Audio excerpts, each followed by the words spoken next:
ओडिशा के घने जंगलों के बीच एक छोटा सा गांव था, बिमलपुर गांव।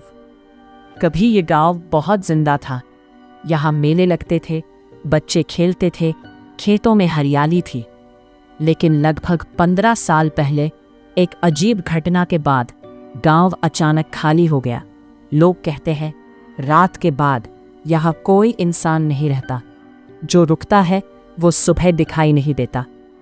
गांव के बीचों बीच एक बहुत पुराना पीपल का पेड़ है, इतना बड़ा कि उसकी जड़ें जमीन से बाहर निकलकर जैसे किसी को पकड़ने के लिए फैली हो। और अजीब बात यह है, उस पेड़ के नीचे हमेशा ठंड रहती है और रात में वहां फुसफुसाने की आवाजें आती है। भाई, सच में यहाँ रुकना पड़ेगा क्या? रवि ने बाइक से उतरते हुए पूछा। अमन हंस पड़ा।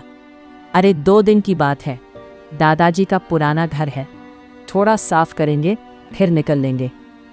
नेहा चारों तरफ देखते हुए बोली, ये गांव इतना खाली क्यों लग रहा है? पायल ने धीरे से कहा, मुझे अच्छा नहीं लग रहा, चलो वापस चलते हैं।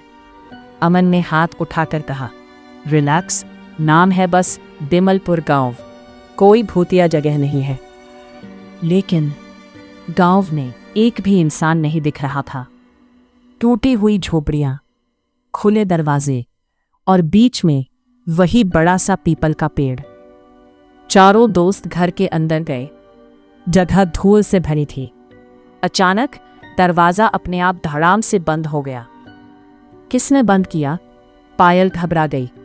हवा होगी, अमन बोला, लेकिन उसकी आवाज भी कांप रही थी।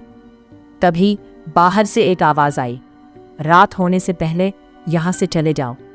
सब बाहर भागे। वहां एक बूढ़ा आदमी खड़ा था, सफेद दाढ़ी, झुकी हुई आंखें।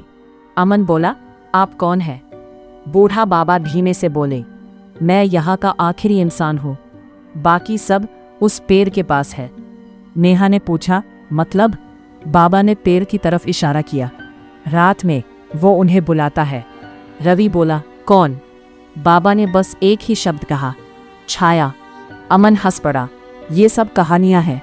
बाबा गुस्से में बोले, तो रात तक रुक जाओ, खुद देख लेना। रात हो गई। चारों घर के अंदर बैठे थे। अचानक खिड़की के बाहर कोई खड़ा था। पायल ने धीरे से देखा और डर के मारे जम गई। वो पेड़ के नीचे कोई खड़ा है। हर देखा, वहां 4-5 लोग खड़े थे, बिल्कुल चुप, सफेद आंखें।